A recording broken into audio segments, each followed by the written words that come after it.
Hello, healthcare consumers, and welcome to Healthcare Advocacy Insight, the program that tries to help make healthcare easier to understand, navigate, and to make healthcare affordable. Today's program, Healthcare Insurance Costs, Buyer and Patient Beware. I'm Gary Prala, and I will be hosting today's program. I have over 30 years of experience in managing singular and multi-hospitals and physician practices financial services operations. The scope of my experience includes admitting, scheduling, billing, collections, medical coding, and many other processes. I have helped many hospitals and physicians practices improve productivity, profitability, and overall financial performance. In addition, I have helped many individual consumers reduce their medical bills. The program is sponsored by Healthcare Consumer Navigator Center. And now let's go and start the program. Our program today is about health insurance costs. According to a recent healthcare survey regarding consumer healthcare concerns, increasing health insurance costs ranks second. Given recent events, we're surprised it's not number one. As explained in a previous post, health insurance is the primary and best tool for families and individuals to mitigate the economic risk related to medical events. Because most people's experience in purchasing health insurance occurs through an employer with menus of options and straightforward processes to select coverage. Knowing what to do with these tools can require a steep learning curve. Therefore, we are going to start with a short quiz to check your health insurance acumen. Question number 1. Coinsurance is the amount the insured is responsible for paying for a medical visit as outlined in the policy. True or false? If you said true, you were right. Number 2. Copays usually are paid after services have been provided. True or false? False. Number 3, out-of-network providers are professionals or facilities not included in your insurance company's insurance plan. True or false? If you said true, you were right. Number 4, the cost of health insurance is determined by providers, insurance, and insurance companies. True or false? That's true. And lastly, every U.S. citizen over the age of 21 is required to have health insurance. True or false? The answer to that one is false. There are a multitude of reasons to discuss health insurance.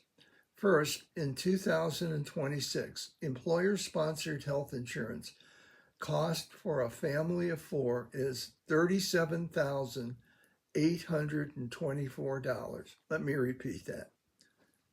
$37,824,000 according to the Milliman Medical Index.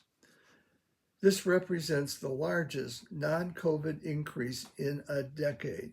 Second, approximately 4 million people dropped ACA coverage between the end of 2025 and February 2026 because premium payments increased an average of 58% because of the government subsidies expired.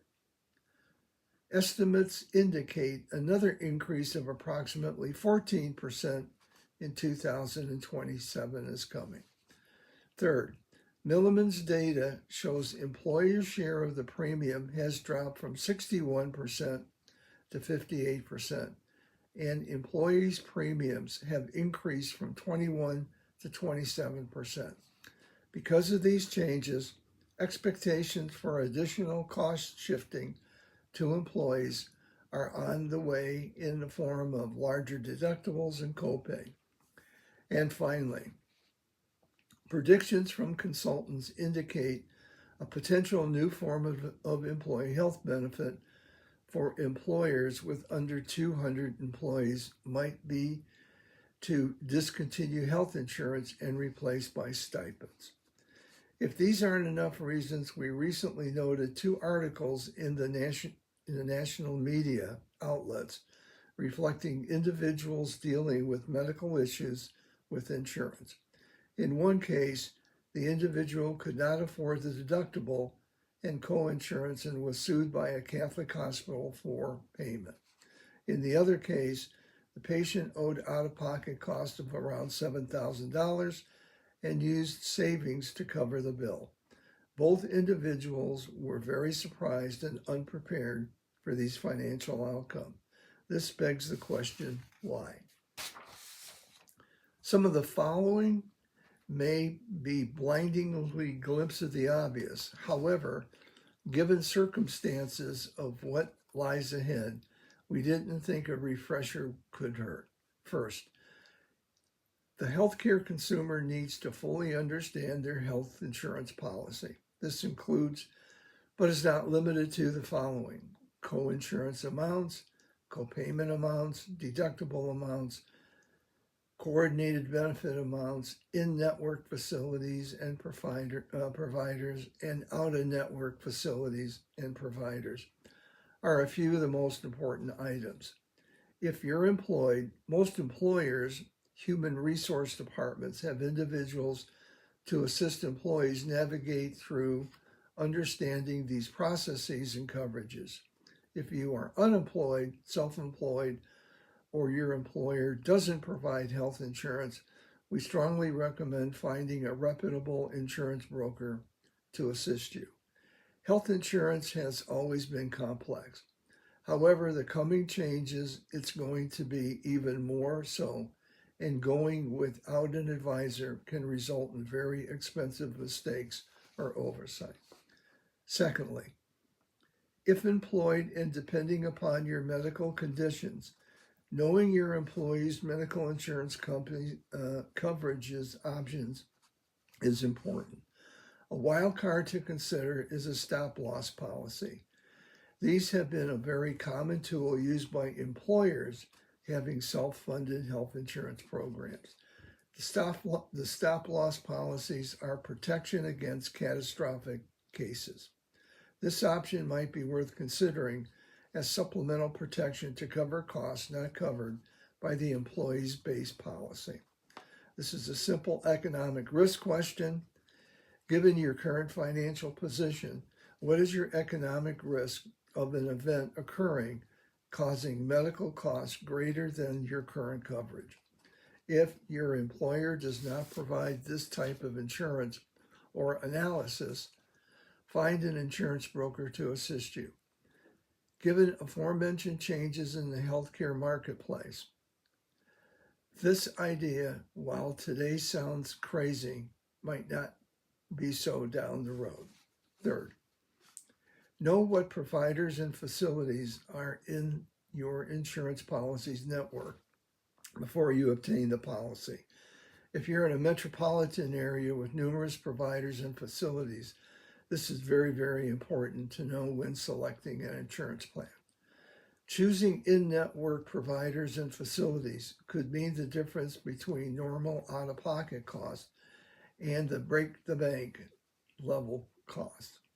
Networks in healthcare are a phenomena that has evolved during the last 20 years. As hospitals have entered into the insurance business and employed their own physicians, knowing who's in and who's not in is very, very, very important. If you live in a rural area without a hospital in town, then checking the neighborhood community hospitals for in-network access is crucial. Fourth, buying health insurance is a contract. The true economic value of the contract is never known until it is utilized. In the stories, both individuals missed some of the issues discussed above, which resulted in additional personal financial cost. Therefore, before it's needed, a certain level of due diligence is necessary. There are internet-based calculators to assist in the numbers crunching necessary for determining coverage amounts, out-of-pocket costs, and coordinated benefit amounts during the insurance acquisition process. At times, this work can seem very tedious. The benefits, however, can be significant, especially if medical services are necessary. The business of healthcare has changed from locally owned and operated community hospitals or a metropolitan hospital formerly run by religious organizations to big business dominated by a profit motive. Remember in our first story, a Catholic hospital sued the patient. Doing your homework will protect you and your family from becoming victims of the healthcare business platform. This concludes today's program. Thank you very much.